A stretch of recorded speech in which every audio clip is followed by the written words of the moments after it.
Good evening, everyone who already joined us. Welcome to our second episode of Building Aeternia, where I, together with some of our cast members, talk about lore, history, geography about the continent Aeternia, where our campaign takes place. Last time we talked about geography. I had a huge map where I pointed some things out and told you what you could find there, some small lore tidbits, and after which we chatted a bit, and we're probably going to do that this episode as well, depending on how long we take, talking about creation myth and the nine divine, which are the nine main gods of the Pantheon. There are a few more, which we will discuss next episode of Building Aeternia, and next week we will have our sixth episode of the campaign, which got excited last episode because we had a showdown with Horatio. Apparently something happened to the curse, and the way it was broken, people were back in town, so who knows what that's going to entail.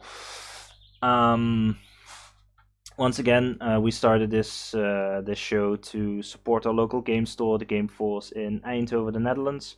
So if you're around, please come in. We play Dungeons and Dragons on Thursday evenings. We do one-shots. I will be DMing one next Thursday. I don't have a spot left, unfortunately, but we still have a few spots left on other tables.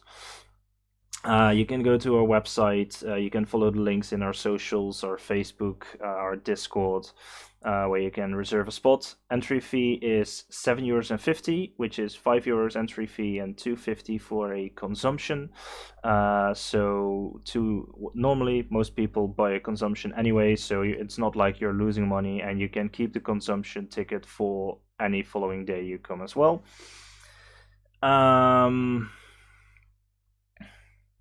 Yeah, I think that's pretty much it already. VOD, of course, will be available on Fridays as usual. And yeah, I think unless anyone else has something to say regarding something. One thing to note is that in-store sanctioned play from Wizards of the Coast for Magic the Gathering will resume on July 2nd, I believe. So from then onward, we can host Magic the Gathering events in the local game store again as well. So there are Wednesday night evening drafts, Friday night Magic, game days, pre-releases, all the such we host as well. So if you're more interested in that, please check out our socials as well for event updates and such. So, I said we would talk about creation myth and gods today. We've got our own god with us today, with Pip. Yeah, he looks kind of ethereal. Yeah, indeed. Yeah, I am. So, my Sorry, Pip, I was world. kidding. I'm gonna do a quick scan over on which gods there are, like their classification. Then I'm going to talk about the creation myth a little bit, and then we're going to talk about the nine divine, leaving some of the others for the next episode.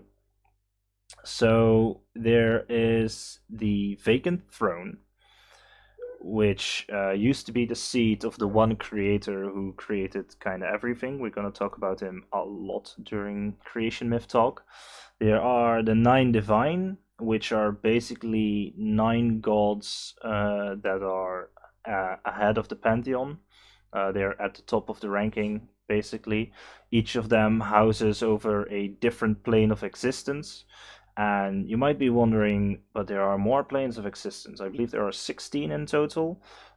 This also has to do with the creation myth, in that some of the planes are disconnected from the rest of the planes and are currently unavailable to visit.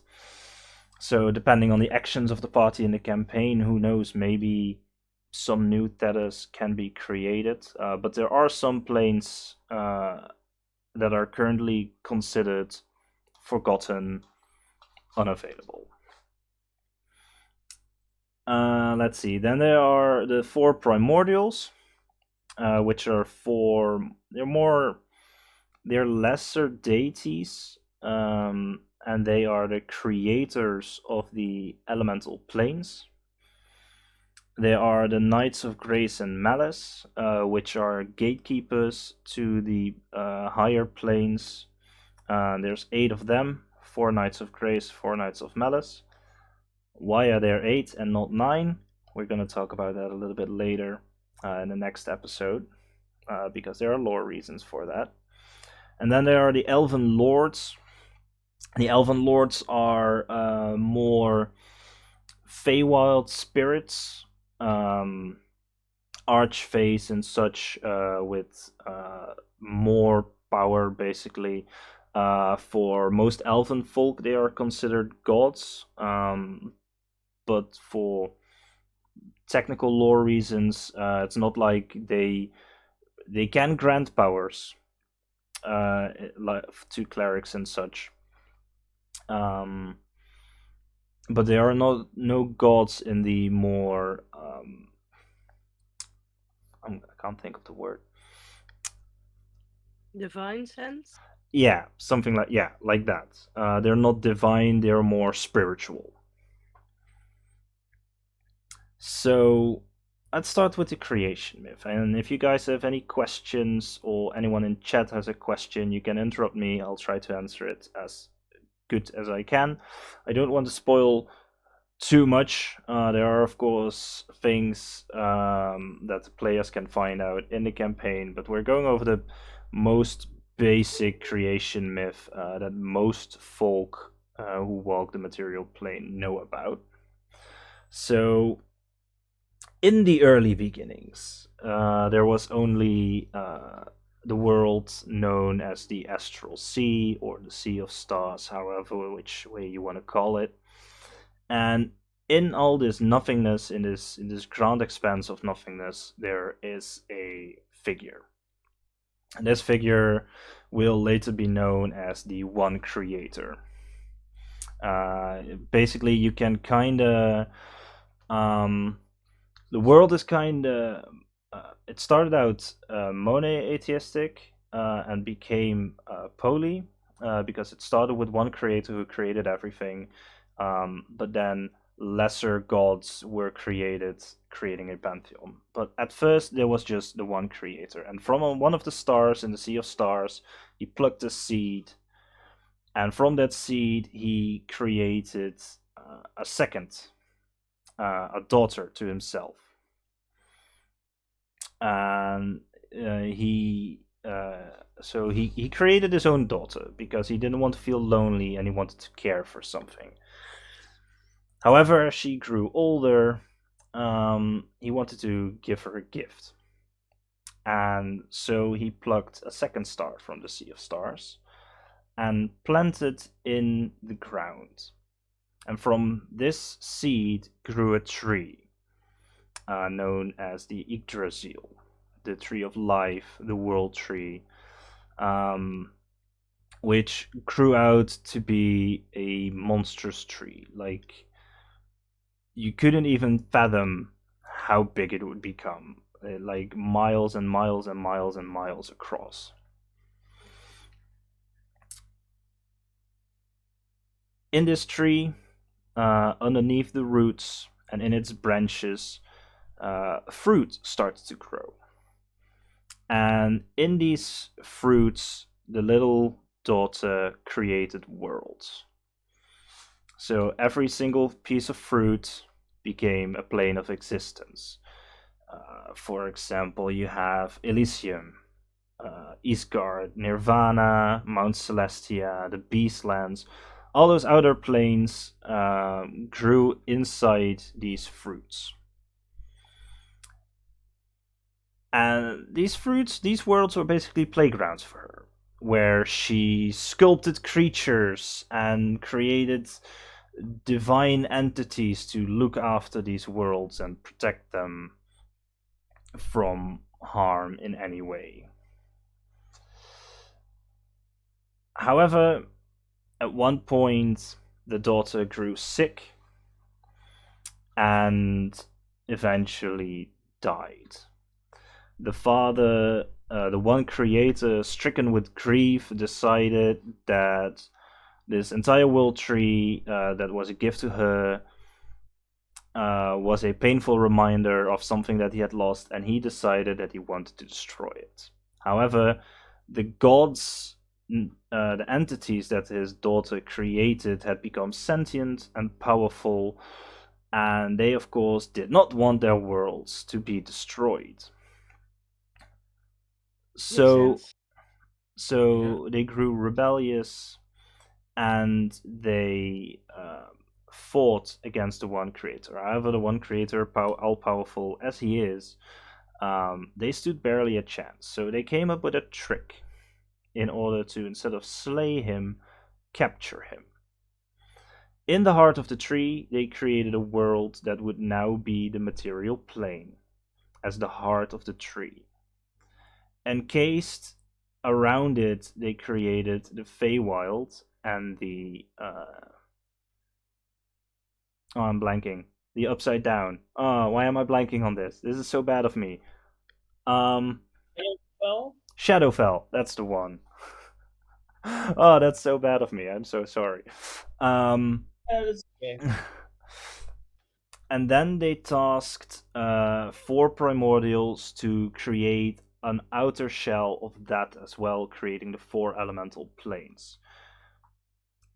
In this heart of the tree, they managed to chain the One Creator. However, there were heavy losses. Some of the fruits were disconnected from the tree, making entire planes of existence destroyed, ravaged, and the gods that housed them gone as well. So, unbeknownst to most that are currently living in the campaign, there were more gods once. However, we don't know their names, we don't know what they do or what worlds they inhabited, and basically they are forgotten to time. The chaining of the One Creator is known as the First Divine War, and they succeeded. The 9 Divine and the 4 Primordials succeeded in chaining the One Creator. After which the 9 Divine created knights, champions of themselves who were more demigod-like, as gatekeepers to their planes of existence, in case now that basically the one god that stood above all is gone, they wanted to make sure that no one would try and take his place, that all are equal, and that no problems would be made. So they made gatekeepers, strong entities that would be able to defend their planes of existence. However, there was one who tried to take the place of the One Creator. I just talked about the vacant throne, which is a giant throne made of wooden branches that lies deep beneath the roots of the Yggdrasil, within the 9 layers of hell. And there's a throne here that used to be the seat of the One Creator. However, it is now vacant. And the person that would claim it would become God above all. So Galahad the Persecuted, who wasn't known as the Persecuted then, he is the progenitor of the elemental plane of Earth. He is one of the primordials that created the elemental planes, and he tried to claim the vacant throne.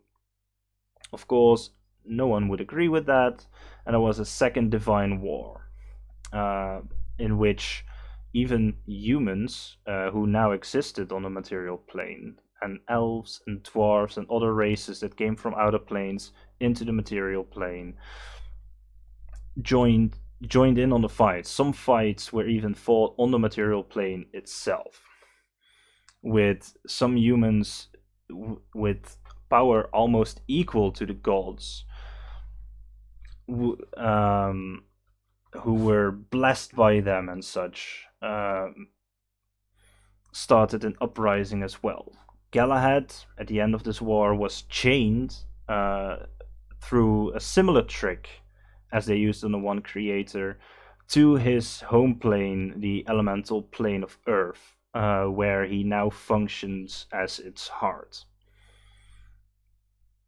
However, after a second Divine War, the Nine Divine decided that their power and anything on the outer planes was too powerful for humans to toy with, as during the Divine War, some humans even used spells to summon the gods by their side, from which their divinity created massive annihilation around the material planes. And so they decided to basically envelop the world in darkness and dissolving the memory of the gods' names. They created it in such a way that it is known that there are gods, they still have influence, they still can give divine power. However, their names are long forgotten to history, so that no human in any way can summon them, and they created aliases for themselves. And no one is really sure how long that it took before the gods decided that, all right, now is the time where humanity can be restored and be itself again. And this is the point in time we call Duskfall, after which recorded history starts again. And we are currently in 576 after Duskfall, so it's fairly young in the timeline. But that is basically, in about 15 to 20 minutes, how the creation myth works. Alright. Right. And okay. yes, there will be a test after this. Oh no. Oh no. Oh no. Oh no. Oh no, no, I've no, been no. secretly playing Pokemon Go under my desk all the time. Shame on you. Like, Oh actually no. playing Pokemon Go. I am giving massive lore dumps here, and you're playing video games. It's okay. Okay. I can listen and do this at the same time. Something, the heart of the tree and Yeah, something, divine wars and such. Yes. Just to clarify, Yes. the material world is the newest one, right? Yes, the material plane, the material plane together with Feywild and Shadowfell and the four elemental planes were formed around the same time, functioning as a new heart for the tree and as a cocoon in which the One Creator has been captured. Ooh. Interesting. Yeah, very interesting. At least that is what the myth tells. I mean, of course, because the gods try to make people through magic forget their true names and such, there may be some mistakes in retelling of tales. It's been more than 500 years since Duskfall, so mythology tends to, in some way, change a little bit. So it's not entirely sure what is true and what is not, but it's the main gist of it. So it's not like you could dig down into the material plane, like you would on Earth, and meet a molten core in which a god just smiles at you and says, "Hi, welcome to my humble abode." It's not like that, but it's more like it's not really a physical chaining. It's more like a spiritual chaining in some sorts. If you get my Yeah. meaning, it's not like he has a physical form here in the material plane. Right. Because people would notice, like the guy is really fucking powerful. Yeah.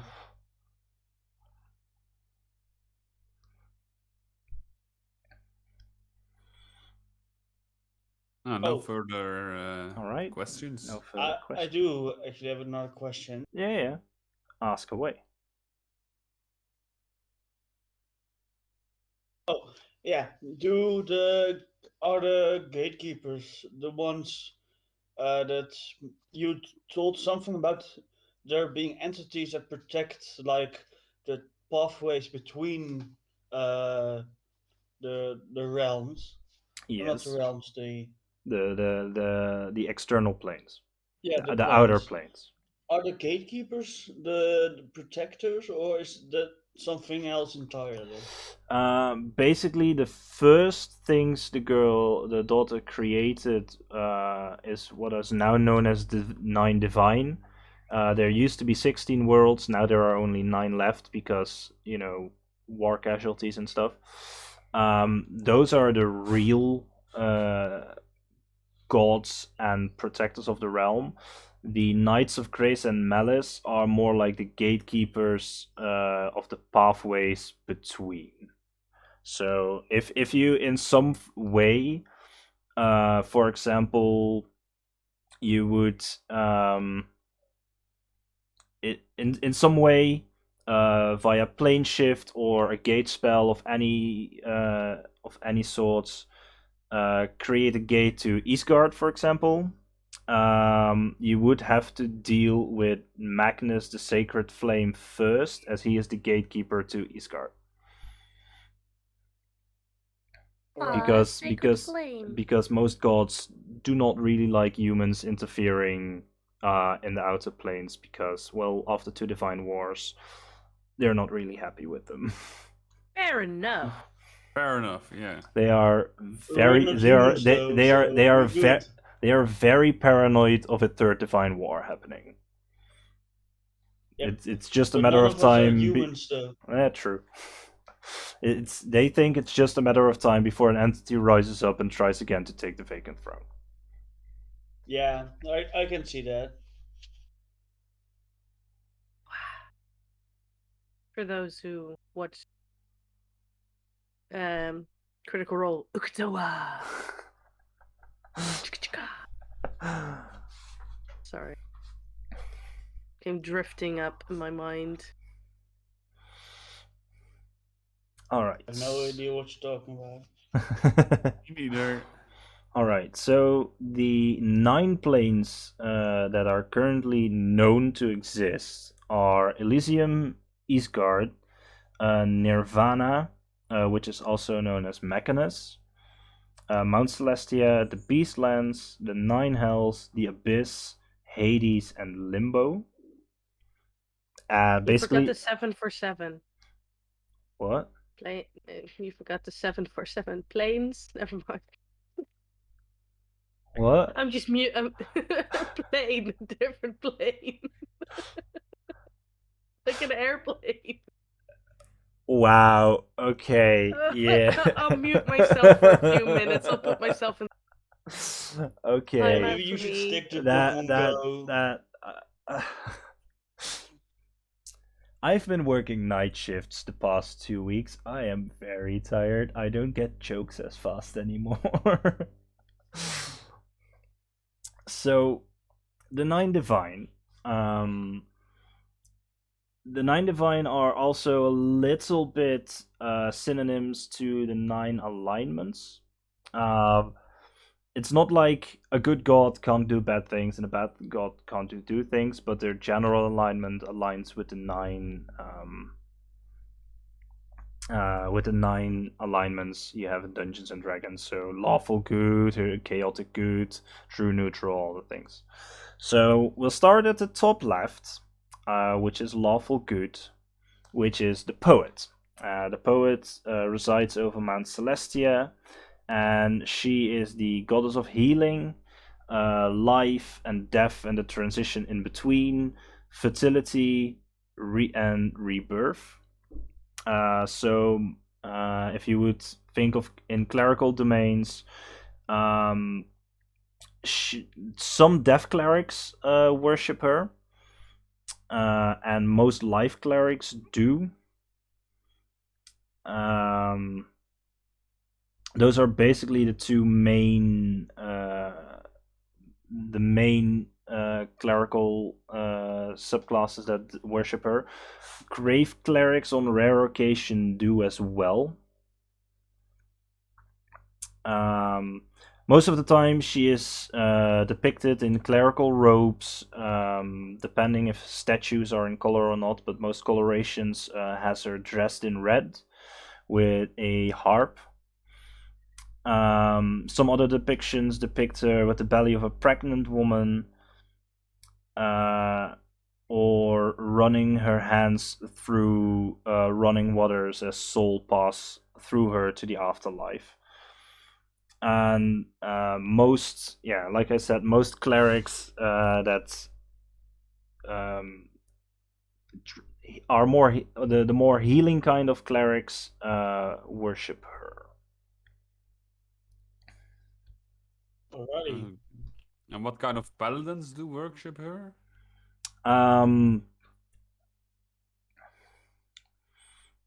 That's a very good question.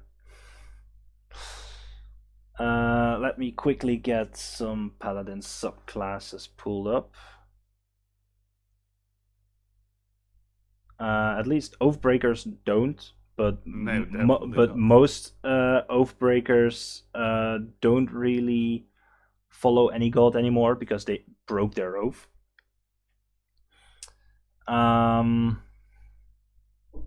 Let's see.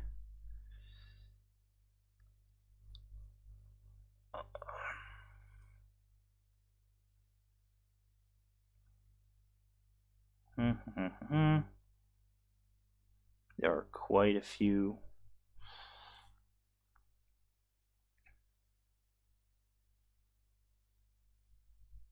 Let's see.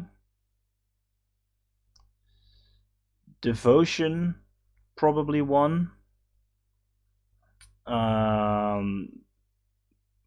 Devotion paladins are more about justice, virtue, and order, but some would follow the poet as well, because virtue is kind of a thing as well. And redemption is also a paladin that would follow the poet. Okay. Basically, Cool. using violence as a last resort, and the poet is very much while she is the goddess of transition from life to death, she's more about the life part than the death part. The counterpart to this is the stranger, which I will come to in a second, who is more about the death part of it. Yes. Let's see. Then we have the sailor, which you've heard some things about, who is neutral good, and he resides over Elysium. He's a god of sea travel, trade, and exploration. Most of the time, he is depicted as a bald monk with blue-tinted skin. Most people that journey onto the sea make an offering to him for safe passage. And there is some mythology about him around the swirling sea, which we talked about last time, which is on the bottom right corner of the continent. What it says is that the swirling sea is said to be his boiled up anger against something unknown, but the swirling sea never truly rests. So something resides there that pisses off the sailor. While he is a neutral god, he is not without flaws, of course. And for the sailor, let's see. Get my notes right. The sailor, most order domain clerics and tempest domain clerics follow him. With order, order domain is basically because wow, I'm blanking. I'm really tired. Order domain clerics follow him because while he is a god of the sea, of course, there is some order in the natural elements that he uses mostly. And also because of the exploration and the trade, there are some other factions in here as well. Tempest, of course, is a little bit more on the nose. Tempest, the main clerics, have a lot to do with weathery type effects and such. They follow him as well. Paladins,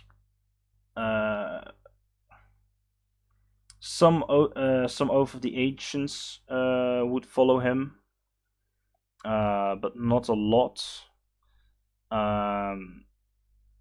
He is also Paladins of the Open Sea, which is a homebrew from Matthew Mercer used in Critical Role.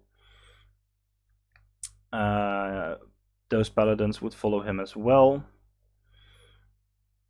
And let's see if there's any else. No, basically those two.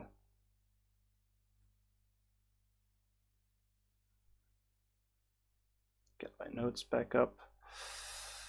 Then the last god that is considered good is the chaotic good god, the blacksmith. He resides over Isgard. He is the god of war and peace, craftsmanship, but also family and friends. He's a very family friendly god. Most Forge Domain clerics follow him because of the craftsmanship part of him. Most dwarves, not Magnus, the blacksmith is most of the time depicted as a dwarf with a giant hammer, anvil. So a lot of dwarves revere him as well. Blacksmiths revere him, of course. War generals most of the time make offerings to him. War domain clerics, of course, follow the blacksmith. And for paladins, conquest paladins follow him. Devotion, vengeance, those three most of the time follow the blacksmith as well. Interesting. Okay. Mm-hmm. And yeah, you want to say Lots something? of information. lots and lots of Yes. information. I know. Yeah. Um, I'm trying to type as well, so. I mean, I'll give you guys a most of readout. these things, I will just remind you of things in the campaign as well. It's not like you have to memorize everything, unless it has to do something very specific to your character. But most of you are not really religious folk, so there's really not a problem there. Not really. Let's see. Then we have the neutral gods. One you've heard of in passing as well, because Sanur Elwind had some notations on her in his notes in his secret basement, which is the scholar, who resides over Nirvana and Mechanus. She is the goddess of wisdom, knowledge, study, and learning. Most of the time, she is depicted as a fair-skinned female with spectacles sitting on a throne of books. And most scholars, librarians, knowledge domain clerics, some order domain clerics, but not many, and arcana domain clerics follow her. And for paladins, order domain paladins follow her. And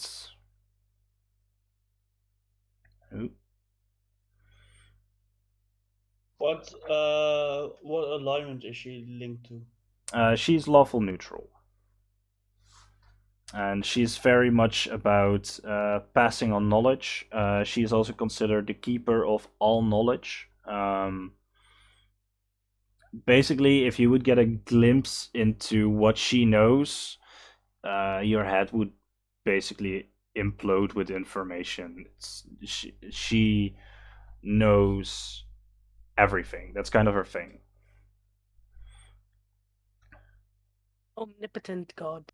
Yeah, like most Yeah. gods know a lot of things, but most of the time they know really specific things about what they do really well.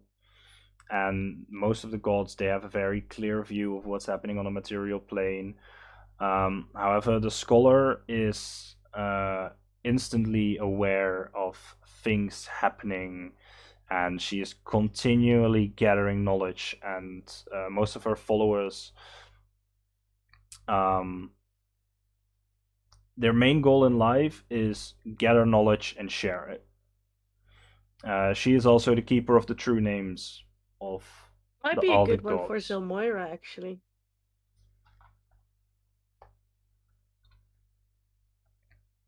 Maybe, yeah.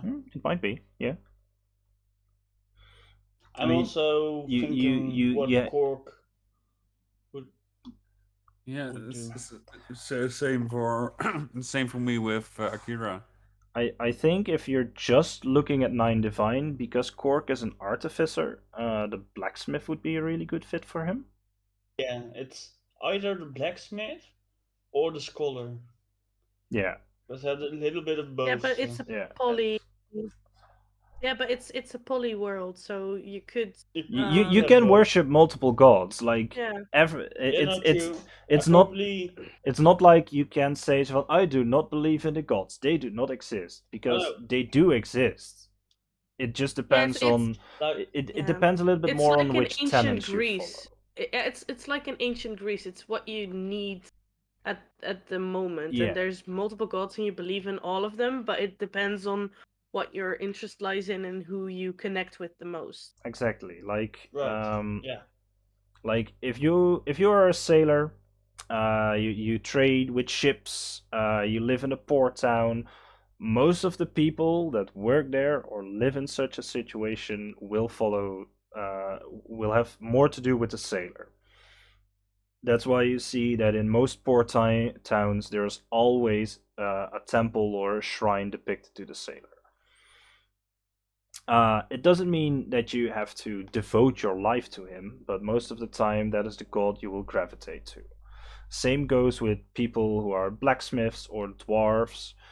Most of them will gravitate towards the blacksmith because they share the most ideals with them. It's not like you cannot believe in a different god and Okay. your god will smite you or anything. Like you're not allowed to worship other gods, because most of the good and neutral aligned gods are on really good terms with each other. The more evil gods, they're not as friendly. They are Makes sense. more of the smiting type if you do something they do not like. Like Yeah. the poet would just give you a corrective tick on the fingers and do not do that again, while someone like the stranger will just straight up send a champion after you to fuck you up. Yes. Okay. Alright. I was Note to thinking self: for. do not worship the stranger. Yeah. I was thinking, because of Akira is all about protecting others and even sacrificing himself for the greater good if needed. Maybe the poet was something for him. Yeah, true, Could be. true. I still think that the oh, what's her name again? The knowledge one. The scholar. Scholar would be good for Zill, because she is like a umphy battle person, but that's not by choice. Like, as a person, she's like, she came in running with her hands full of papers and reading everything, and I don't know. I'm rethinking some decisions that I was making on how Zilmoira would evolve. I mean, it kind of depends on what you find in the campaign as well, of course. I mean, you've now seen on the papers of Senur that there are some indications on Deos that something that has to do with the scholar are found there. But that's going to entirely depend upon you guys what you're going to do next. Mm. I mean, there are a few Yeah, plot what hooks goals there? that can be followed. Like Horatio is still running around somewhere. Yeah. even though he would have been body slammed if it was up to me. You were so Yeah. close. It was 1 hit point. That was Yeah, I insane. know. That was. Uh, I've had some close battles where most of the time the boss tries to get away and just dies because he can't get away.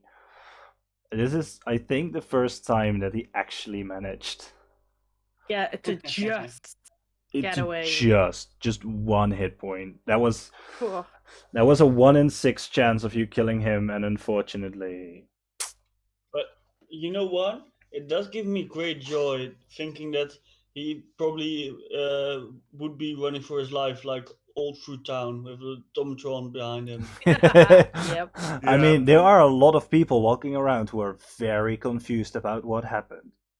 Oh yeah. Yeah. That's weird. You're gonna learn next Monday. Because we don't even know if they. Oh, sorry, that was my phone. We don't even know if they remember. Like, we could go back to Kothos and he might not remember like the past few days. It's weird. I'm so curious. You'll find out next Monday. Oh, Yeah. Yeah. need That's to why I'm wait a excited whole for next week. Monday. All right. The god, which is true neutral, is the Huntmaster. Although he resides over the Beastlands, he is the god of the hunt, the changing of seasons, farming, and animals, both wild and domesticated. He's basically a very nature-loving guy. However, he's not really depicted as that. Most of the time, he is depicted as a giant of a man with a helmet that covers his face with these giant antler horns coming from it. And most of the time, he is equipped with a bow. And most of his statues, if you would ever find yourself in a temple of the Huntmaster, there are a lot of statues of animals, deer, birds, cats, anything you can name of an animal you can find in the temple.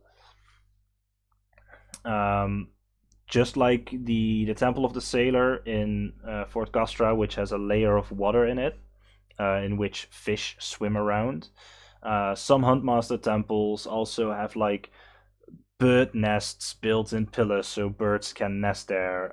You can sometimes, if you're lucky, if you find yourself in a temple that is more outside a city, you could even find wild animals there that are being fed and such. It's very, very nature loving and hippie, and Lovey-dovey. yeah. But the Huntmaster also has ideals that if something is unnatural, he will try to kill it. Like if something, he's like very peaceful until something tries to defy natural order, and then he can become very violent. Gotta stay away from that one. Yeah, like I that's guess- kind of why he is true neutral. He's kind of neutral about everything until balance is shifted, and he will always try to retain balance. Okay. I guess he wouldn't be fan of our party then, with our No, mutants and our giant automatron. I'm Blood Hunter. Yeah. yeah. Yeah, but it's not like you are defying natural order. They are defying natural order are things that he is very against necromancy, for instance. The poet is as well, Yeah. because it's a defying of death. He thinks that necromancy is an abomination on life itself. Basically, if something dies, that's the natural order. Natural order is something dies. If it gets resurrected, like revivify, those things are okay because most of the time the soul has not been judged and passed yet. But if a soul is plucked from the outer planes and put back in a body, that is against natural order, and he hates that. Okay. Or like a creature that you would only find on one of the outer planes, like a celestial.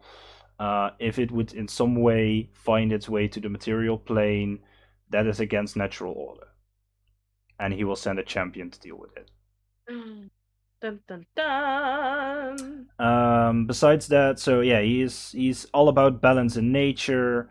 Most druids would follow him. Rangers would worship him as well.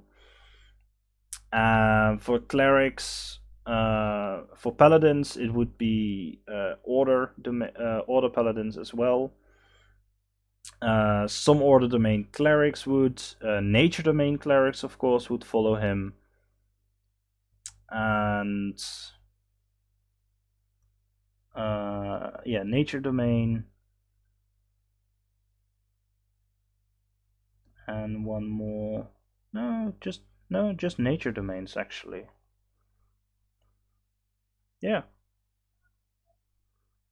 He is not a very large range of influence on most clerics. Because he's more of a druidic god. Except he likes to shoot things as well.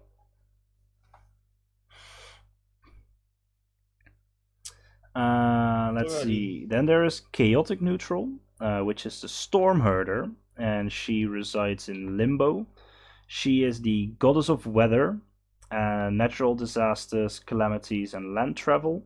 She is a kind of a sister god to the Sailor, as they kind of rule in the same domains, except she is land-based and he is ocean-based. So they kind of sometimes have a little bit of a sibling rivalry between each other. She's most of the time depicted as a regal-looking woman with electricity flowing through her hair. A lot of trade caravans make offerings to her. Like if you would travel along trade routes, you would find small shrines near the roadside that are depicted to her. And yeah, she is chaotic neutral. She is followed by Tempest Domain clerics, just like Tempest Domain clerics follow the Sailor as well. And Nature Domain clerics follow her as well. And where the Sailor, most of the time, he's depicted as a monk. He's more of a peaceful character. The Storm Herder, because she's also goddess of calamities, can be pretty violent in some ways. Because she is chaotic neutral, she basically does whatever she likes, and tries to. It's not like she sometimes just does things for the fuck of it.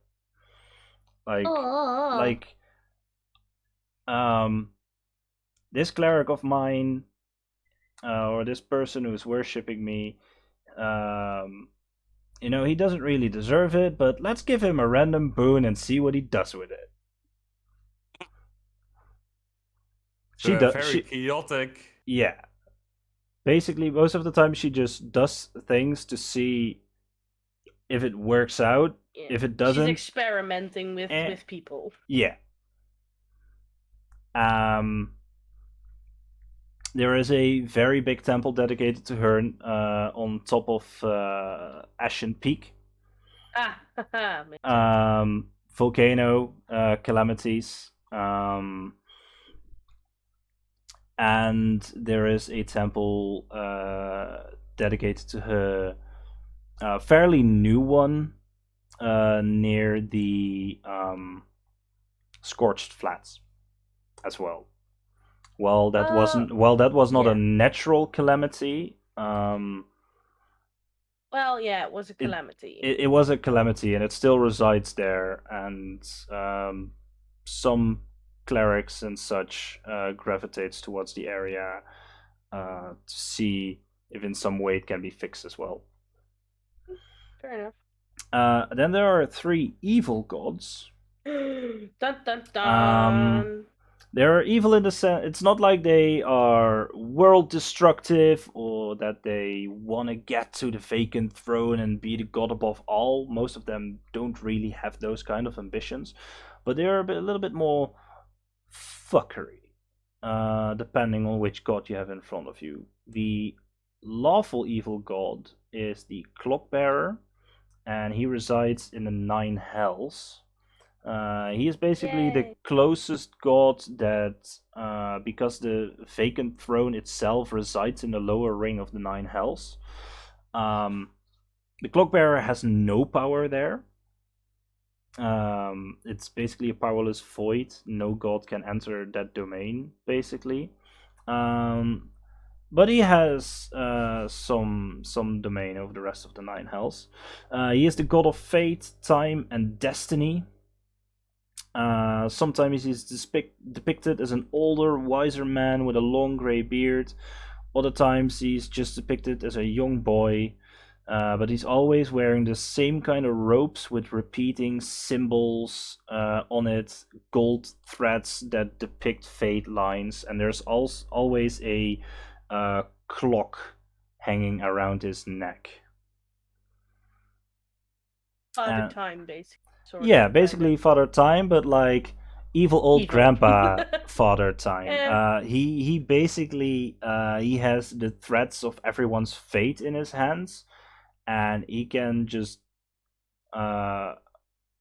if he doesn't like you, if you in some way would come into his vision as a person that in some way could be a danger to him or one of his champions or his followers, he has a knack of pulling your strings and retwisting your fate. Ding ding. He is also the god that most of the time will just randomly resurrect people because he thinks, I have a use for you. Fair enough. Yeah, and the Huntmaster does not like that. Like, if two gods had the biggest unfriendly rivalry, like the Stormherder and the Sailor, they have a friendly rivalry because they're kind of in the same domain. The Clockbearer, because he has fate in his hand and he can go against natural order, he has a very unfriendly rivalry with the Huntmaster.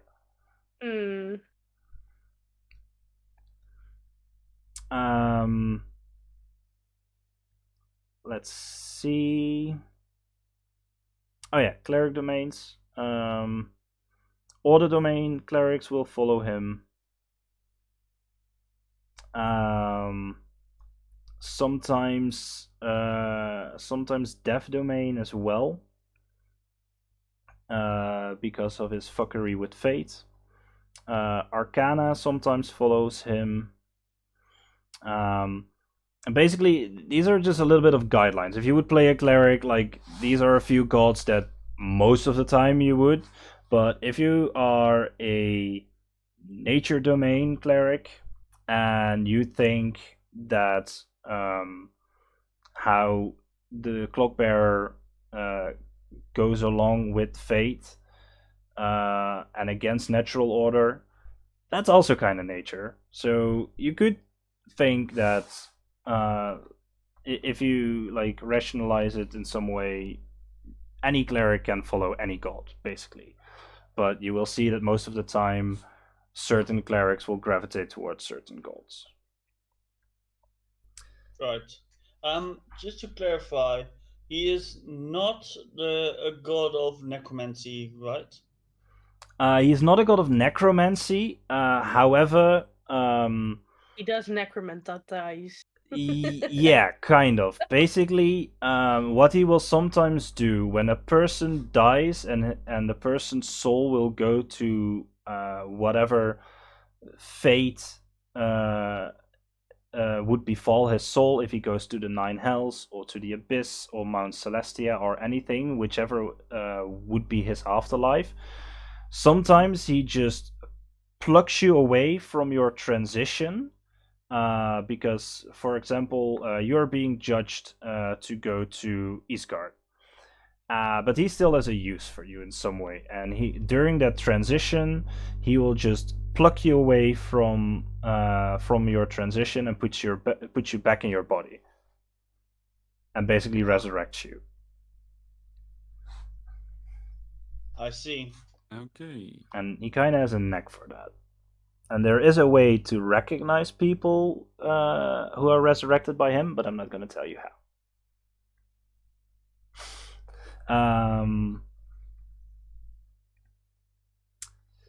Let's see. The dancer, who is neutral evil, she resides over Hades, and she is the goddess of lust, pleasure, and riches. She is very good friends with Grazit, which is archdemon of debauchery and such. They're not really husband and wife because they don't want to be tied down, but they're kind of very good pals with each other. They're roommates. Yeah, historians would kind of. say. They're like friends with benefits, and you know, Mm. you get this part of the plane, and I get that part of the plane, and we'll just start fucking up everyone. Sounds fun. Yeah, well, they're not really fun. Well, they think they are. They think they are. Yeah, so she's most of the time depicted as the embodiment of beauty, wearing either very revealing or no clothing at all. And she loves to toys with her followers, and people say that whoever die for her will experience eternal pleasure in her afterlife. Alrighty then. Yes. That's also a good one. No, never mind. Well, it is what they More are say. going bad. They say like, oh, you will get eternal pleasure in afterlife if you Yeah. follow her and blah blah blah. It kind of depends on your definition of pleasure, and she will get more pleasure out of it than you. Yeah. Okay. She is mostly for trickery domain clerics, and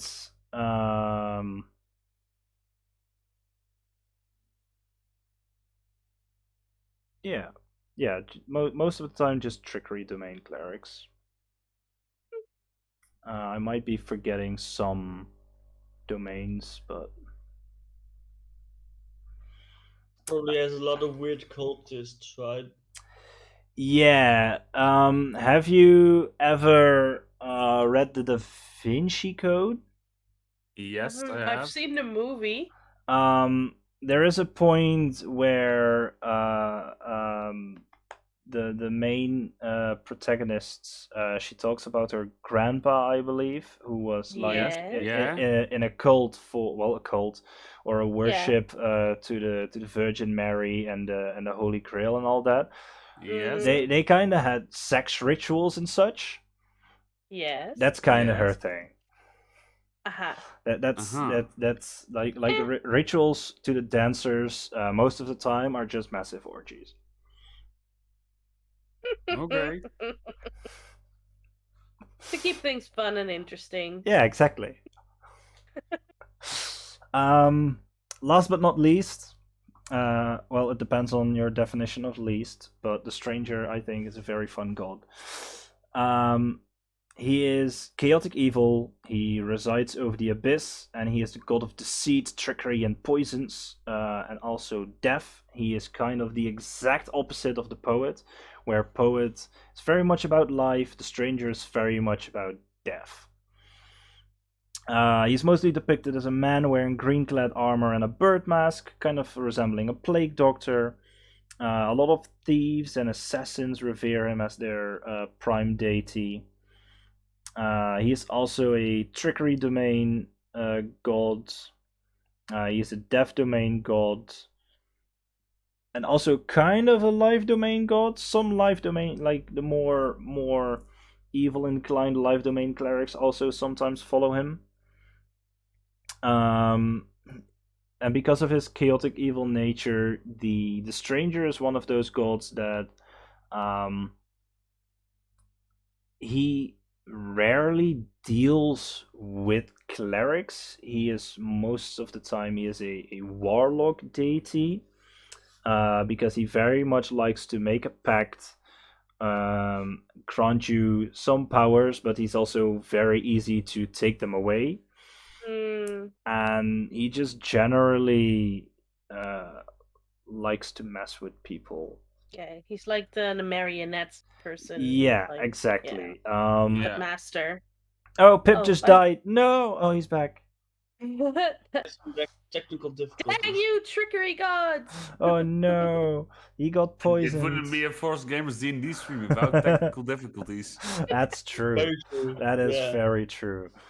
So yeah, a lot of assassins follow him as well. In the campaign that I'm running, that is in the future of this campaign, which is like 3 eras later. Yeah, I Oh. see. Yeah. Roald is playing in that. I wanted to ask him. Yeah. Basically, there is a group of thieves, called the Broken Faith. They're a thieves guild, and there is a subgroup of that, which is an elite group of assassins, and they are called the Hands of the Stranger. Ooh. Very interesting. Yes. Can we in some way signal Roald? You can.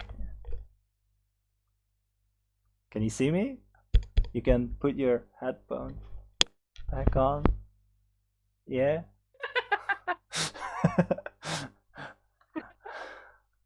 Dang!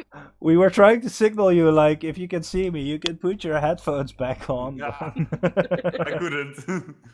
Okay. It wasn't really massive information. It was just about. Still, it was about the campaign. Yeah, so yeah, true. Fair enough. I don't want to be spoiled. I get that.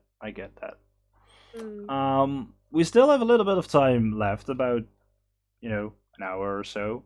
I could just continue about gods, or if you have any questions, or if you want to talk about something else. Well, to be fair, this was so much information This was that a my brain lot. is going to Yeah, explode. I get that. Yeah. So I guess we'll just keep. I can give you a snippet of what I'm going to give you the names. I'm not going to tell you who they are, what they do, but I can give you names and what they're all about. Yes. I'm gonna talk about the next time.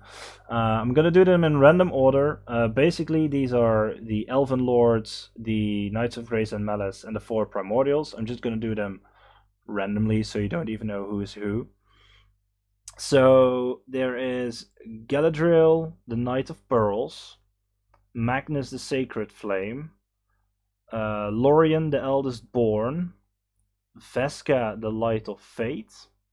Then there is Vaznazar, the Lord of Brute Strength, Morlin, the Lord of Endurance, Ventrescia, Lord of Agility, Delesia, who is Lord of Intellect, Vorlax, Lord of Wise Words, and Phalia Azur, Lord of Charismatic Demeanor. Then there's Yorman, the Titan of Cinders. Then there is the Abyss. Then there's Abyss Watchers, who I kind of stole the name from Dark Souls, but it's kind of what they do. Then there's Aldurin, the God Devourer.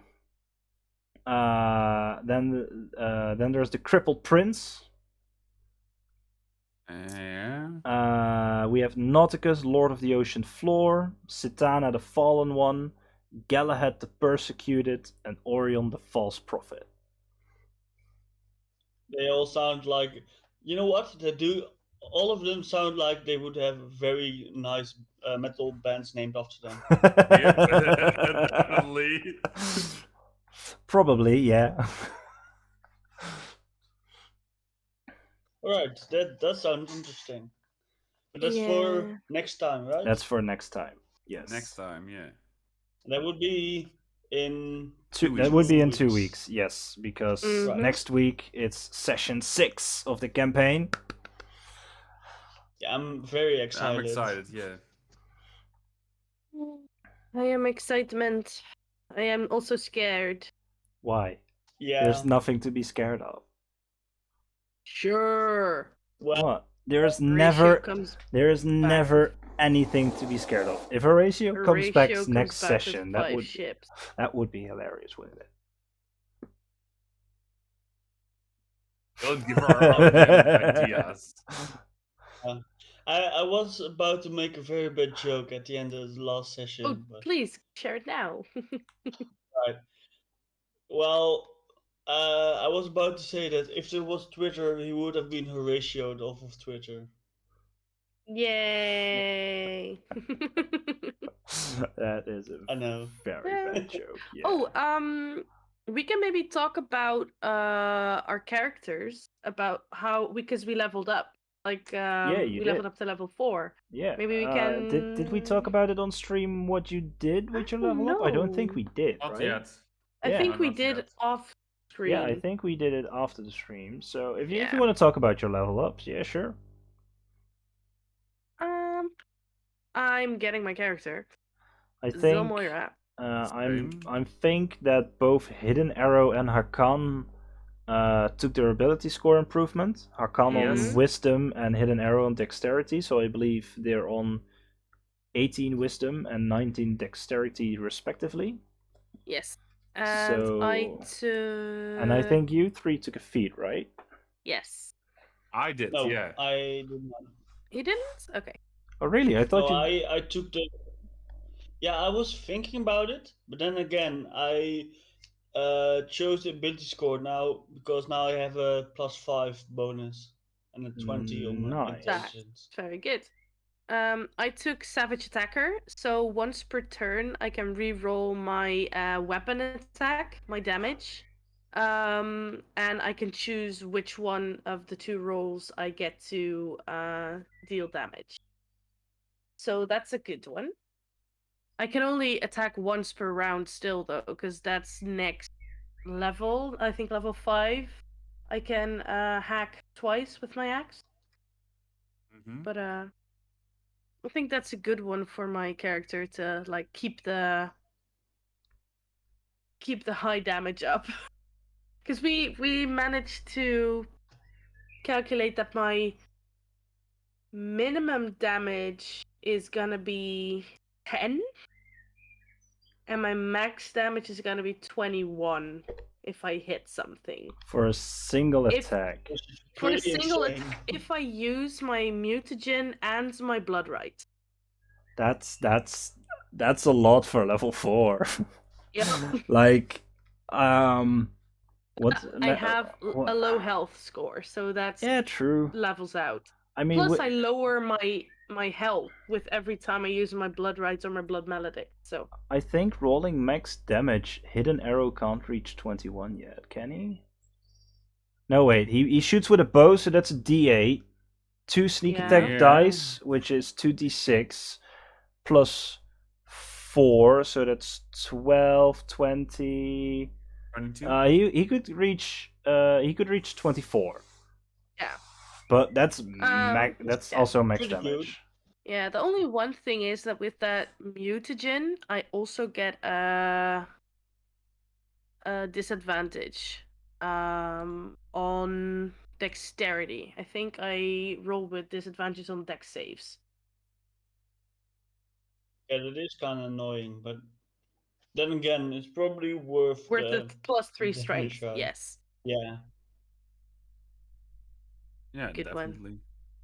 Oh well. And what did you get? I got the Heavier Armor Master feat for my level up. It increases my strength Ooh. score by 1.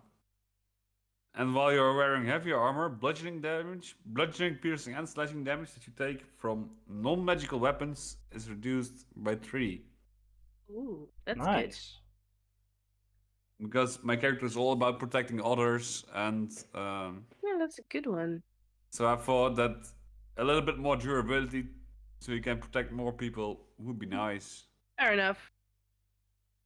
It does fit well in your character, like protector stuff. Yeah. I can see that definitely. Yeah. I had a very boring choice. I just boosted my intelligence. Now I have 20 intelligence, so that's Nice. pretty good. Yeah, oh Yeah. yeah, I and mean- that brings me to 19 strength. I So mean, at level 6, I'll probably take another feat as well. I could have gone strength as well. Most of the time, I personally like to, if I have a odd ability score that is like my main score. So if you're like a rogue, and you have a 17 dex. I will either take Yeah. a feat. I will take a feat that gives +1 dex most of the time, and then on my second ability score improvement, take the +2. Or the other way Yeah. around, because I like to have my main stat on a 20. And then I start taking feats. So most of the time, like from the third ability score onwards, I like to start taking feats. Yeah. Except when you're a fighter, because you get like Yeah. 9 of them. I think all That's classes why get. I plan to go fighter all the way probably. So I was like, yeah, I'll take a feat now for plus strength, and at level 6 probably take another and still have 20 strength. Yeah, I believe fighter gets 8, rogue gets 6, all other classes get 5 ability score improvements. From the top of my head. Every 4 levels. Yeah, but the rogue gets 1 extra. I'll be back in 1 second. Yeah, no problem. The fighter gets 1, 2, 3, 4, 5, 6, 7. 7, really? I thought 8. Oh yeah, I miscounted 8. Oh, right. Yeah, 8.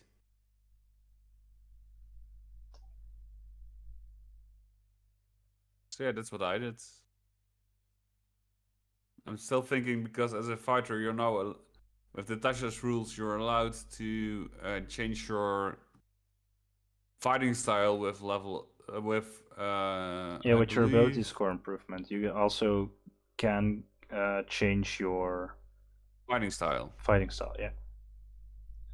So I'm thinking about doing that. And full casters can also change around cantrips when they get ability score improvements, I believe. Yeah, something like that. Which I think is great. But there's not something a half caster can do, right? No. I don't believe so. I can get Tasha's and check. Any way that I could have could change my spells? Not that I'm planning to necessarily, but You have spell preparation, right? As a artificer? yeah. Don't know. Let me check. Best features, spellcasting.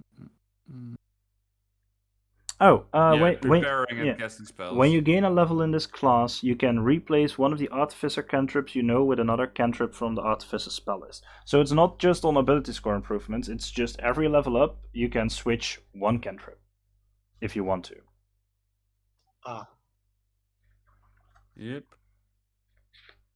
And I think Tasha has a lot of very good additions to class building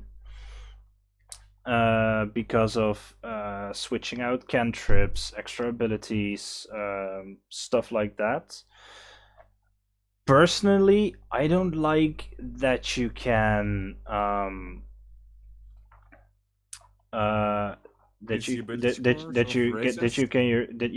can change ability score of races, because I think the fun in character building is finding a way for like a dwarf cleric. Dwarves get strength and constitution; they don't get wisdom. But I think a dwarf cleric is very fun to play. Yeah, true. And yes, you could switch your strength or your constitution. I would switch strength because constitution and concentration spells, of course. Yeah. You could switch it around, but I think that negates a little bit why you would pick a race.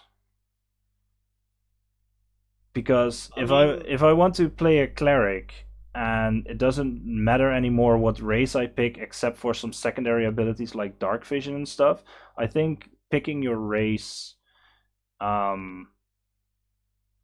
gets negated a little bit with switching out your abilities. And I don't want to sound like I know why they did it, because they want to be more inclusive and stuff, and I think it's great. I personally, but if I'm changing around the ability scores myself, I'd rather go like something like custom lineage, so I can pick what I get. Exactly. But yeah, I personally think it takes, for me, it's part of a fun of the character building. If you have restrictions, because restrictions breed creativity, I think. Yeah, Yeah, true. I agree. But in I an would even, sorry, I would even go as far as to some extent defending characters or player races or species, whatever, with minuses on stuff. well, Yeah, Then again, I that's do also understand a that it, thing you could because make your own setbacks in that regard. Yeah. yeah, true. yeah, That's true, but I mean, most of the it things does they help if it's like baked into not even like the system, but maybe even like setting specific, maybe. Yeah. Potentially. You yeah, you mean like the old I mean orc had yeah, a plus yeah, 2 strength, plus 1 constitution, minus 2 intelligence. yeah, exactly. They had Well, two minus two is a little much, but yeah, they something had like two that. plus twos and a minus two. Like most other racers get a plus two and a plus one. So if you get two plus twos and a minus two, that kind of counterbalances it. Balances out a bit. Um, Yeah. but I think that most of the races, well, all of them now because they took away the minus two intelligence for orcs. I think it would be fun if every race had like a negative ability. It doesn't have to be an ability score improvement. Like drows have sunlight sensitivity. Yeah. I think that's Right, great. sunlight sensitivity. It's I think it's great because it makes you rethink the way your character behaves if you have a negative trait. Yeah. Yeah. It's like in D&D Not the Brave in Critical Role that has a drinking problem. Yeah. So which means that they in some situations are screwed over and in other situations it helps them. Yeah, exactly. And Right. that's kind of influenced by the player because he can decide whether to drink or not. Yeah. But Yeah. like drow True. sunlight sensitivity or let me think of what would be what would Uh, be a good negative ability for a race? I'm thinking. Not being able to get in water or always have to be wet for like a water genasi. Yeah, like a You need to stay triton. moist or something. Yeah, something like a water Mm, genasi, a triton, Moist. merfolks. Moist. They should in some way come into contact with water every 24 hours. Something Yeah, like that. something like that. And that's very easy if you have a cleric with you who can create water. It will become a lot Or harder. an alchemy jug. Yeah, exactly. the Cantor of Endless Water. Exactly. Maybe. So they will have to find a way for their character to function in a role play standpoint. And I think that's fun. Yeah. yeah, True. like I do kind of trust my players, to some extent at least, to have their own setbacks and their own character flaws. But I do think that it works better if there's like something written down. Yeah, but you can do that when They you're making can, a character. True. I know. True. I never play a god character. Like sometimes with the character I now play in this campaign, my biggest plus is also my biggest minus. Like I want to protect others, but I want to do it so much that I'm Almost probably gonna die protecting. Yeah. Yeah, you almost sacrificed yourself last Yeah. time. Right. And that Which was is only episode 4 or 5. Exactly. But it was at that moment what my character would do. Yeah. I mean, it was episode 4 of the campaign, so it's only been a few days since he known you guys. But your character is like 30 years old, I believe. Yeah, something So like he that. has been doing that for quite a while. It's not something weird for him to sacrifice himself for strangers because he probably has done it in the past or tried to as well. Yeah. Fair enough. Maybe he has seen the clock. What's his face? The clock bearer. The clock bearer. Yeah. Ooh. Yeah. Well, he would have known his name then, so I don't know. You think Could be I read good. my background story? Fair point. Fair point. You written it You yourself. wrote it, right? I wrote it myself. I Yeah. haven't read it. Yeah, I have, obviously. I was really well. I On one end, I always was would proud of my open my. backstory. Yeah, on one end, I was proud of my backstory, and on the other end, I chose one of the most used tropes there ever was. I mean, cliches are cliches for a reason. True. It's because they work. Yeah. Most of the time. And it depends on how you use the cliche, if it's original or not. Yeah. Like, Yeah. Like- the love triangle in any story where you have like the main protagonist and they have two love interests. That is such an overused trope. That's not the one I used, by the way. No, I know, but that's the first thing that popped in my head. Yeah. It's always like a girl and two guys. Maybe switches up a guy and two girls. Well, that's like the smallest abbreviation from where you could go with that. But One girl, two cups. no, let's not go there. No. Let's keep it. Or we could go purple waffles instead of blue ones. No, please stop talking. Okay, else. This is a family-friendly stream, right? Sure. Is it? I guess No, it kind of it's is. not. It's not. Nah. We've already talked about consuming drugs during the stream. While it is in Yep. character, yeah, but yeah. Mushrooms. Oh, and Exactly. also a goddess that kind of like screws people to death. Yeah, true. Literally fucks Yeah. people over. Yeah. Yeah, you have gods that fuck people, and you have gods that fuck people over. And you've got gods that do both. True. Very true. And you have Zeus. Who changes into ant to seduce one of the other gods. Oh, wait, a swan one time, right? Yeah, and a goose and a crazy- bull and an ant. and a bull. Yeah, but then again, there was also Loki who changed himself into a mare, then got and then fucked, got and then pregnant gave- himself and then gave birth and gave birth to a an snake. eight-legged flying horse. No, an eight-legged. Right. When he got fucked Loki- by the horse, it was an eight-legged flying horse. Oh yes, he's Sleipnir's. That and Fenrir and mother. the snake. Mother, yeah. I mean, Loki Technically Loki mother. is multiple is Loki can change his gender. intersex. Yeah. Loki's intersex. Loki, I for me personally, I mean, I have knots and stuff tattoos on me as well. I Mhm. think Viking mythology, I personally think is one of the most interesting ones. Like the new God of War, I loved it. Assassin's Creed Valhalla, I loved it. I think Yes. there's something about that culture and the mythology around it. It just appeals to me in some way. I think Greek mythology is interesting as well. I don't know a lot about Egyptian mythology, but I think but Also very interesting. it's Very also interesting as well. very interesting, but I gravitate more Very towards weird. Viking mythology. I still love the story where there was a Roman, or was it a Greek emperor, Roman emperor, who was like angry at Zeus, so he sent his army to the ocean to.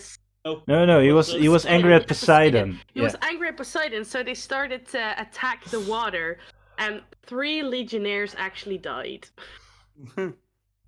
Yeah. It's a story like how? But you I mean- forget the most important part. He brought like a couple of vases of water back to the city and then declared himself victorious over Poseidon. Wow. Yeah. I love that.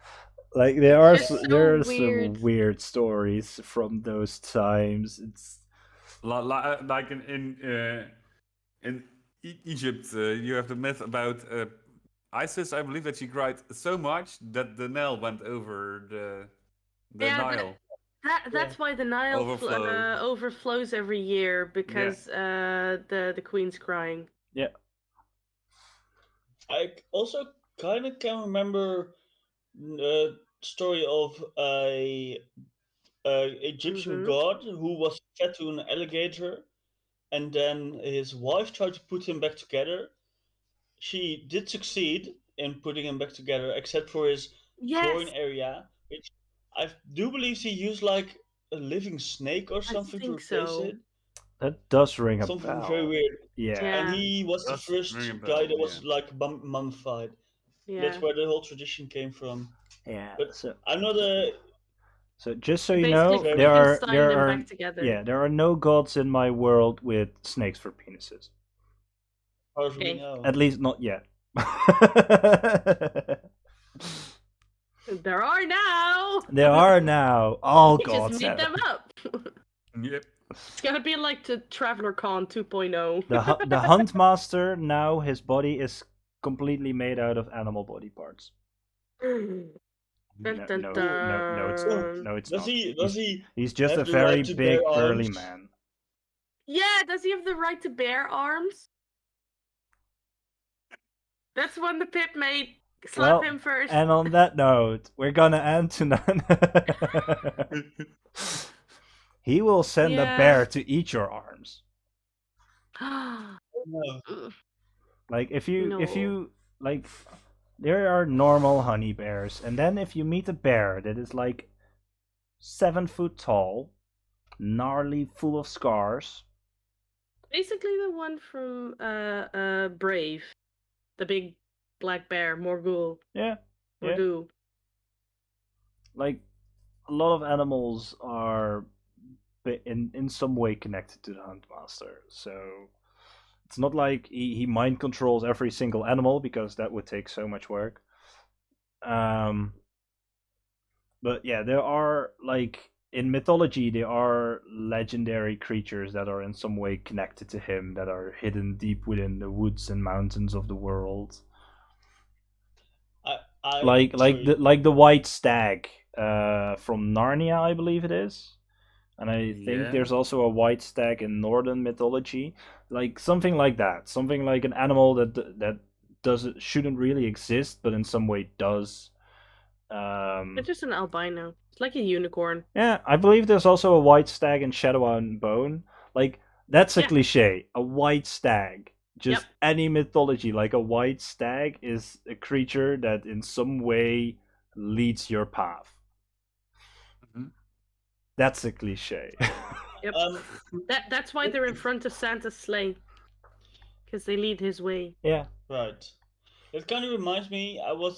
This is a complete side tangent, but I am Doesn't working on matter. a wild magic table for one of my campaigns, with all new effects. One of the effects is that all creatures in a 8 mile radius, That's a big all radius. animals gain sentience for like I believe 10 combat rounds or something, and then they return back to normal. So for a minute. Yeah, That- for like a full minute, every creature becomes like awakened, and then You hear like the ants stalking. "Ah, you're stepping on me! Did you give consent? Step on me, daddy!" On this that's note, definitely gonna get clipped. Kinky ants. All right. Okay, my cat's got the zoomies. He's a bit. Oh, he's gonna sit down. Okay. does he Oh, have no, the, he's not. does No, he have the zoomies once again? No. Yes. They never left. Ooh, there he is. Okay. No. Wait. He's attacking his tail. nice. Okay. He's chill. This will always be a pussy stream. Always. Always. It's not a Forced D&D stream without either a cat or technical difficulties. Most of the time, both. Exactly. Yeah. We are I'll start working on some emotes in chat. Like, we are apologies for technical difficulties. Yeah, we are very professional people. Very. I actually have a cat emote, I think, for my own stream, which is a Minecraft version of Iggy. But it doesn't have the blank background. I still have to get the background away. Tiny. It's very tiny. He is so Yeah. tiny. Mm. Iggy's not so tiny anymore. Hi, No. Iggy. Hi. Hello. Ignore. No Anyway, response. Anyway? did we miss anything, or were we not about to close the? Oh No, no, that was because I you was made a making a terrible joke That was because because you made a Oh terrible wow! joke. Sorry, that flew right over my head. No, I still have like 45 minutes I can talk before I have to go to work because night shifts. Don't know if I'm gonna hang on for that long. Me neither. I mean, if we don't have anything else to talk about for today, we can call it quits, and I'll see you guys next week. So I'll see two. I'll see two of you Thursday for my one shot, Yes, I'll Which- I'll see you share as Thursday. well. which won't With be one player streamed. on my table. Yeah. Yay, Oh please, yeah. everyone, go and Yeah. go to Pip's table. Yeah. Just go sit get on it. killed by me. Yay, TPK, TPK. Don't say that too hard Good, because good. you're sitting at my table. I know, but I don't mind because I've got a character that needs to die. That's Ooh, interesting. that's a Okay. challenge accepted. That's okay. think. So instead of a vampire thrall, we're using a real vampire. Got it. Yay! Or a Tarask. I'm a giraffe. I'm a Tarask. It's a level 5 one shot. I'm not gonna use Tarasks against you. Oh. Yeah. Mhm. Anyway, Yeah. the link for the website can be found in the. Yeah, so description social somewhere. links are on YouTube. the info page Yep. and on YouTube and Discord Yeah, and Facebook and everything. So Yep. I think it's Alright. most easily found in either a Discord server or a Facebook because the link It gets is. posted there regularly. yeah, like a lot. Like every DM that does a lot, one a shot will multiple post a times a link. week. Yeah, Because Like- we need people at Pip's table. Come on. exactly. No one needs to die at my table. Yes. Oh wait, no wait. Needs to live. No, That's a one it's gonna be shot. fun. Like I think with a one shot, as a DM, you can go a little bit further and harder on your party, because it's a one shot. So if Doesn't if, matter if it's a if you die. TPK at the end, that's fine. People probably true. still had fun. If it's like a glorious death, that's fine. If you have like a TPK at session 5 of your campaign, that's a little bit different. That is very true. Yeah. I do remember my first TPK at Games Force, running a table. Like it was And yesterday. Oh, it was so people- lovely. yeah. No, I remember specifically because werewolves were beating someone to death with their own acoustic guitar.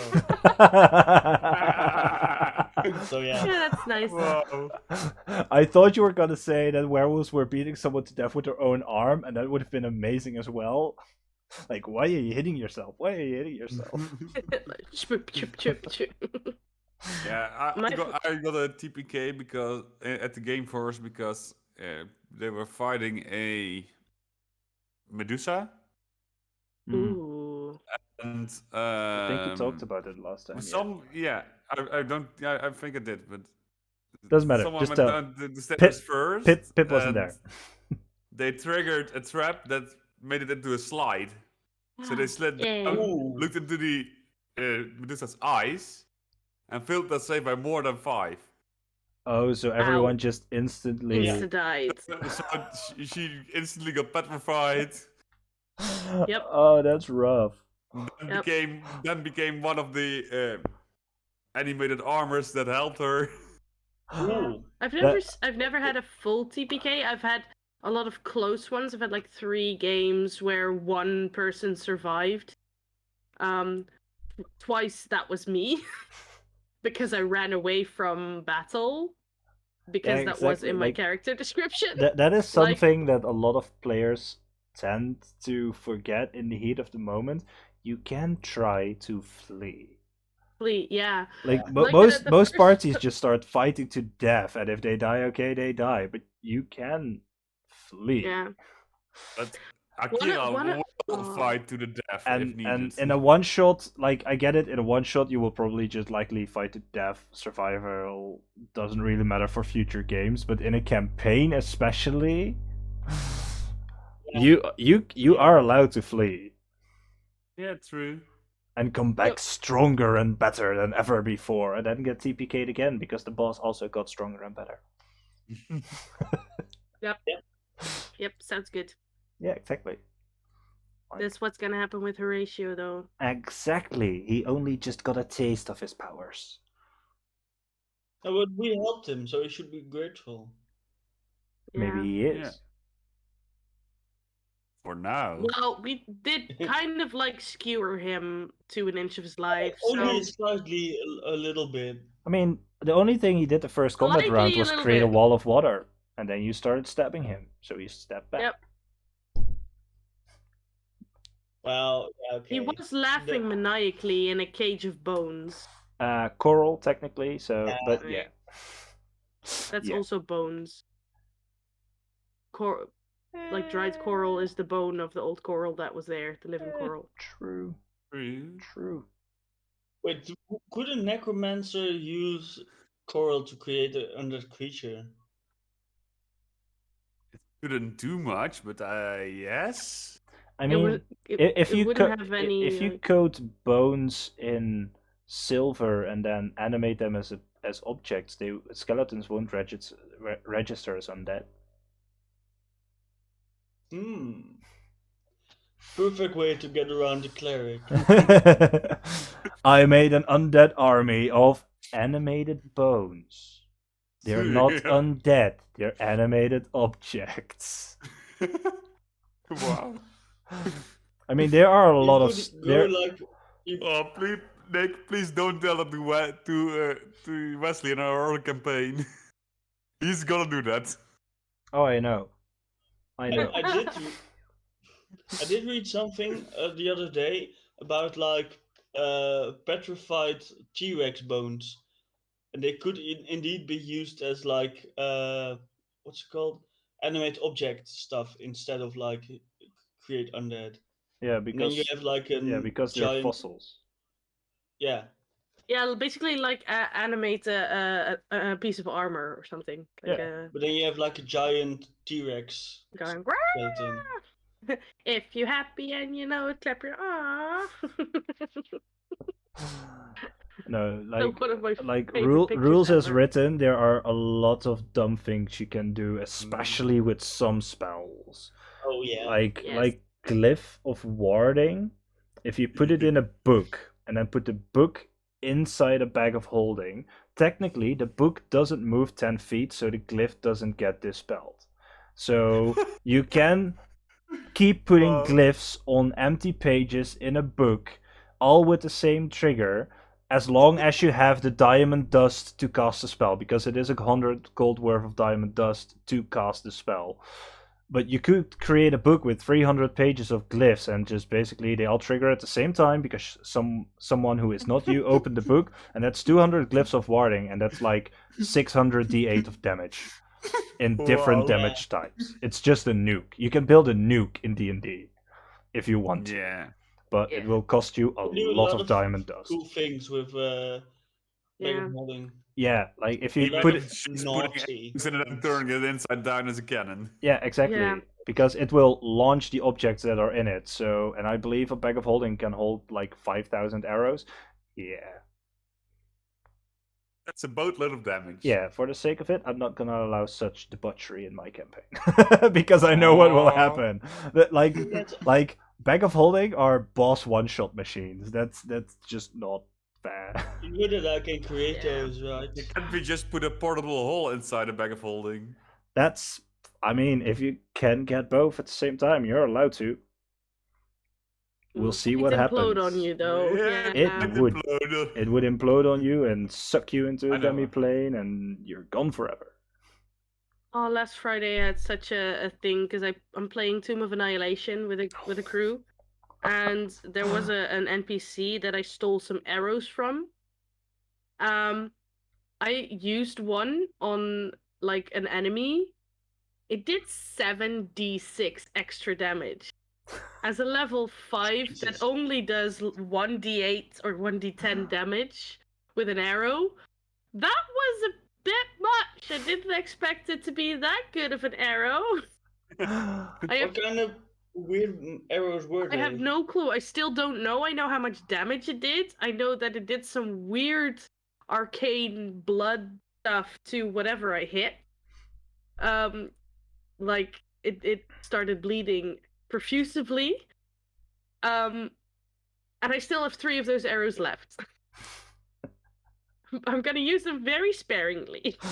Yeah, I get why. I don't like you. Pew. Yeah. Well, it was a big creature. It had an ally in its mouth. I was like, I didn't have any spells left, so I couldn't like. I'm a ranger, so I didn't have like what's it that it takes extra damage. One of the spells that it takes extra damage. I didn't have that left, so I was like, meh, might be a good arrow. I don't know what it does. It's arrow with a question mark, so might as well. Let's go. DM, hey, can you roll 7d6 for me? Yes, I can. Here you go. Yes, I can. Of course. Why not? Sure. That's fun. Yeah. Like if you find treasures like that, I love that in a game. That, Those I think, little like, can you gifts. roll 7d6 for me? Yeah, sure. All right. The arrow hits the enemy, and in some weird way, your life force is sapped from you to him. This is Fuck! possible as well. Didn't happen, but Didn't happen, but that, Yeah. that would be, Yeah. on a level 5 character, that would be, like, the shittiest thing to do. yeah, I had Like, I rolled a 25. 7d6 on average is 21 to 24 damage. Yeah, I had 25. So it would kill a level 5 wizard, at Yeah. least. Slightly. It would kill a level 5 wizard. It would most likely kill a level 5 sorcerer. Do warlocks get d6s or d8s? D8s. 8. So 8, yeah. they might have a chance of surviving at level 5. Yeah. But anything with a d6, it's just Nope. Yeah. Gone. It's gone. Kind of reminds me. Well, okay, I have another side tangent. If yeah, it's all Don't right. That's worry. fine. Just We're go- already on side tangent. Go for Yeah, it. okay, fair Go enough. for it. It kind of reminds me of the time that I played Call of Cthulhu, with great system, by the way, for anyone willing to try. My character knew that there were some people. Call of Cthulhu is the base game set in the 1920s in like America. Yeah. So I knew that there were some cultists. I had a fort, something like those very old mobster fort thingies, with the open windows. Yeah. And I decided I would put my car on fire and roll my car down the hill into the house. The only thing I kind of forgot was to not be in the car while it rolled down the hill. How can you forget that? Well, I rolled 100 and Call of Cthulhu is below a certain number. So I rolled like a critical fail in a system where critical fails are even less likely. Whoa. So I locked myself in my car while it was flaming. I also cut the brakes for some reason. So there were literally no brakes on this ride. And I was screaming down the hill in my little buggy car. Also, I was playing Texan cowboy. And well, let's say that he yeet his last haw that day. He went out in a great big ball of fire. Oh, Yeah. that's amazing. Yeah. Amazing. His last words were me, ow. Not even, probably like my eyebrows. Oh. Ah! Just screaming. Yeah. Gewoon, He did just manage to take out the entire compound, so. nice. But just at his funeral, his teammates are there. and one of them is saying, I remember his last words.